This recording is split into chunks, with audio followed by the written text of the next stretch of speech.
patterns, right? So I have been delaying this topic till we cover two-dimensional arrays, because two-dimensional arrays are very similar concept to this pattern, right? So by using loops, you can create so many creative patterns, right? So suppose I am telling you to print something like this, right? So this is star. I want you guys to print a pattern like this. Not by using just printf, but by using coding, right? So you can create so many, from basic to advanced level patterns. You can create a butterfly or something like that just by using loops, right? You just have to know the knowledge of the concepts, right? The knowledge of loops. So how can you create this pattern using code, and what code is to be written? So in today's class we will be starting with patterns, and we are going to cover a lot of patterns. But in today's class I'll be starting with the pattern similar to this.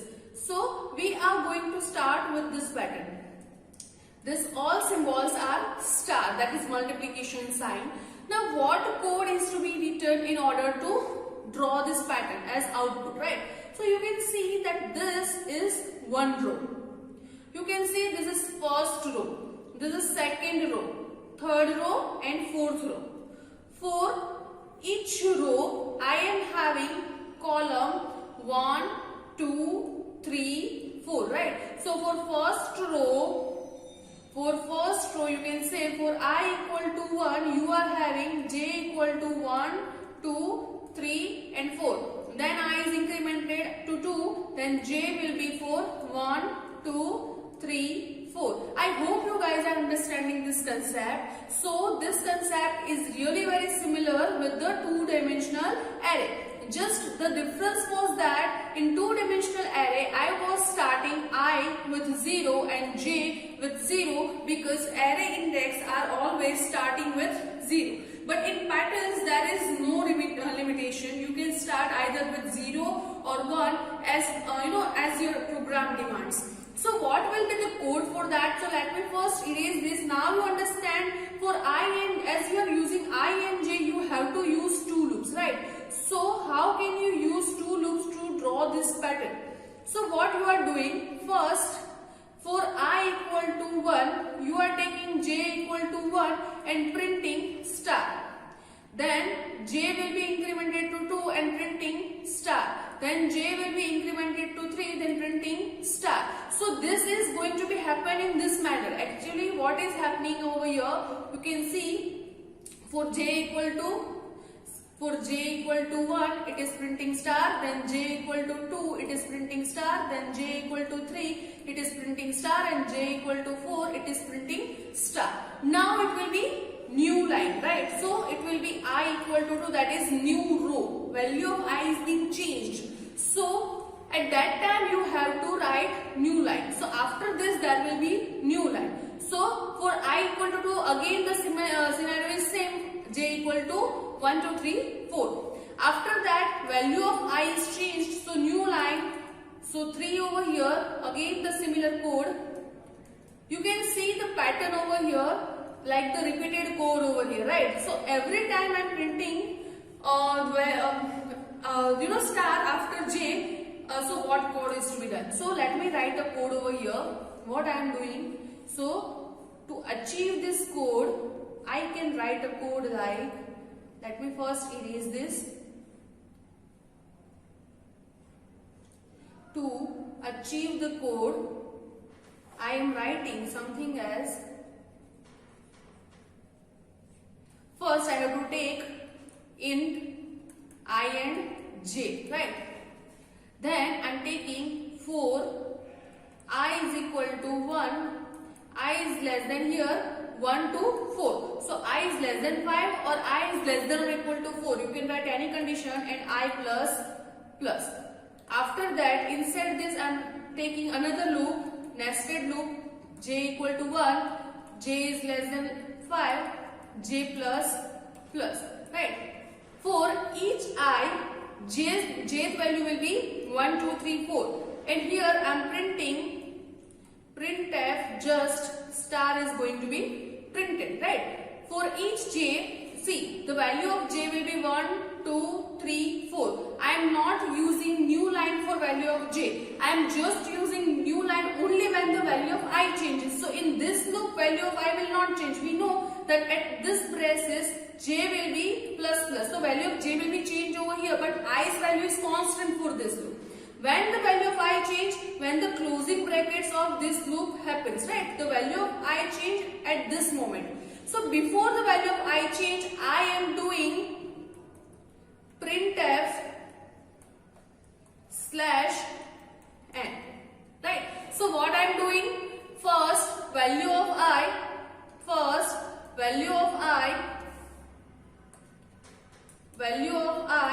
is 1. For this loop will execute for j equal to 1, 2, 3 and 4, and every time it is printing this statement, right? At that time it will not encounter this line. When it will encounter once when the control comes out of this loop, so it will go to the new line. Now I value will be 2, right? So I value will be 2, and again the same code in the next line, and again similar thing is being happened. So this is how you can print this pattern. Now let me open my IDE and show you how exactly this code is working. So for that I am taking this include stdio.h, then int main. Inside int main I am doing return 0. I am taking int I and j, right? You can also take one variable n in which you are taking value from user, but right now I am not doing anything like that. So right now I am just printing a pattern by using loop. So for I equal to 1, I is less than 5, I plus. Then I am doing for j equal to 1, j is less than 5, j plus, right? Then inside this I am writing printf this star semicolon, and after this loop completes, value of I just before the value of I change, I am writing printf /n and semicolon, right? So let me just save this program and compile it and run it. You can see we are getting the appropriate pattern. Now you can use spaces to make it more clear. So here I can use a space or tab or anything. Let me save the program, compile it and run it. You can see I can get a better pattern, right? So this is how you can print star. This is suppose you want to take value from user, then you can have n over here, and you can print printf, enter the value of n, right? And here you can enter by using scanf %d here and n. And here let me save this program, and this loop will go till n. So it will print n rows and n columns, right? Similar way you can print m rows and n columns by taking values from user. Let me save the program. So now it is asking me. So if I am telling n value is 3, then the 3 cross 3 matrix, so 2 cross 2 matrix will be printed, because as here you can see I have entered n as 3. So loop will start with 1 up to 3. So if I want, I can use less than or equal to over here. I hope you guys are understanding, because for I value of 1 and I value of 2 it will execute, but I value of 3 is not less than 3, so that's why it will not execute. So if you want, you can change it like this, again compile and run. Okay, 3 will be there. here also, okay, less than or equal to, okay, here it will be here equal. So here it will be 3, right? So this is how this program runs. Now suppose in this pattern I want a pattern like this. I want a pattern like this. So you can see that here what will be the value of I and j. So value of I is 1, 2, 3 because we are having 3 columns. Now for first row it will go just number of how many number of rows are there. If we are having 1 number of row, it will go till 1 number of column only. It will not go for n. In previous case what was happening, for each row it was going till n, right? If it is 3, it is going till 3 for each row. But in this case we are not doing this, right? In this case if I value is 1, j value will be go till 1. If I value is 2, j value will be go to 1 and 2, that is till 2. If ith value is 3, then jth value will be 1, 2 and 3. So here you can see that in this program, this inner loop is not going till n, right? It is going till the value of I. I hope you guys can understand this diagram, that in this diagram what is happening, suppose I is equal to 1, then jth value will be 1 and this is printed, right? After this the loop is not going to print anything, or you can say loop is printing space. Then here I value will be changed, here it will be new line again. Then I will be for I value 2, it will go till j equal to 1 and j equal to 2. It is printing 2 stars. Then new line. Then I value will be 3, j equal to 1, j equal to 2 and j equal to 3, right? And then new line. So I hope you guys are understanding this diagram this way. So if I open my ID, just one change is there, that I am going till I, not till n. So let me save this program, compile it and run it. As it is asking me, I am entering 3. You can see it is printing a triangle, right? So this is how I can print a triangle. Now what if I am entering some other values? So if I am entering some other values, say I am entering 5, you can see a bigger triangle, right? So this is how I can perform a program in which I am printing triangle. Now what if I want a pattern like something like this? So let me erase this.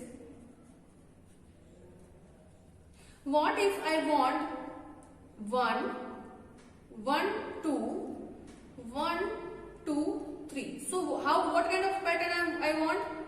I want a pattern like this. Now I am printing some kind of value over here, right? I am printing some kind of value, not the symbols. So you can, from this values and this values, you can imagine that what this value is. So first case is this. For this one I can assume that this one can be this or this or this. So I don't know which one is this. But now for this one, what value it is? It is value of j, because value of I is 2. So this is not printed, but the value of j is printing over here. Similar for this one. This one I can see that this value is for value of j. So here I am printing %d for jth value. Now let me check for this. In this case also, this 2 can be I or j. So I don't know. But this 2 is for j because I value is 3. So this is not that. But here this all 2 are for the value of j. Similar for the third line. So if you are taking many rows, you can observe that every time I am printing j in place of star. So in previous case there was star over here. In previous case there was star over here. I was printing star. But now in this case I am printing value of j. So how can I, modify my code for that? So for that I am not printing value star. I am printing percentage D, then I'm giving a little space and then jth value is being printed, right? So this is how I can print the value of j every time. And if I compile it and run it now, and if I'm entering value say 3, you can see 1 2 1 1 2 1 2 3 is printed. Let me show you some other outputs. So if I'm giving 10, you can see the triangle is not that beautiful because of the 2-digit number. Even it is like it is beautiful, but for 2-digit number you have to give bigger spaces. So if I'm entering say 15, then you can see the triangle is not that beautiful.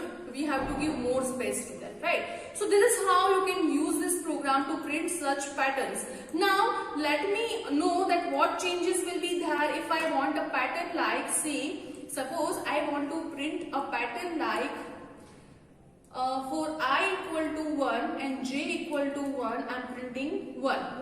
For I equal to 2, j equal to 1, I'm printing 2, j equal to 2, I'm printing 2, then I equal to 3, j will be 3, 3, 3. For I equal to 4, j will be 4, I'm printing 4, 4, 4. Now can you observe the repetition over this pattern?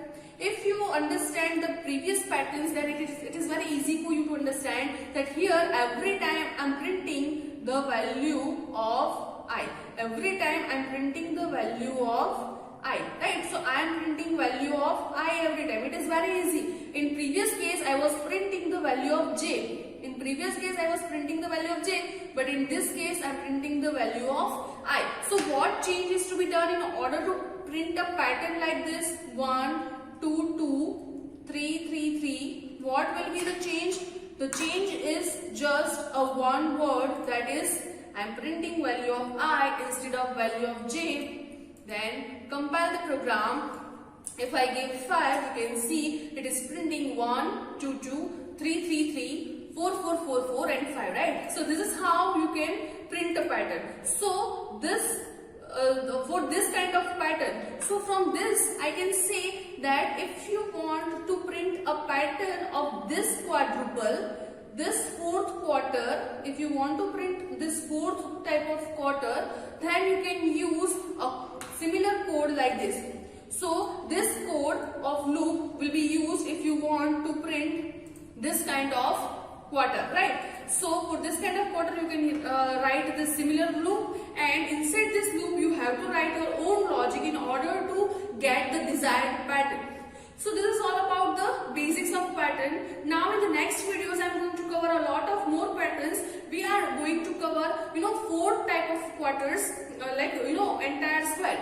So in upcoming lectures I am going to show you that how can you print patterns like this, like the pyramids, or like this pyramids, or like the quadruple like this, right? So if you want to print a quadruple like this, or say this kind of quadruple, or say this kind of quadruple, right? So in upcoming videos I am going to talk about this kind of patterns, that if you want to print a pattern like this.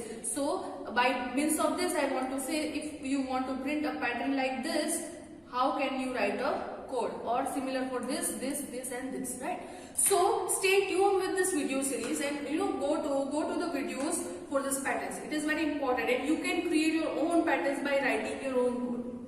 So thank you so much for this thank you so much for watching the video. If you have a doubt, you can ask me in comment below the comment section, and see you in the next class. Thank you so much.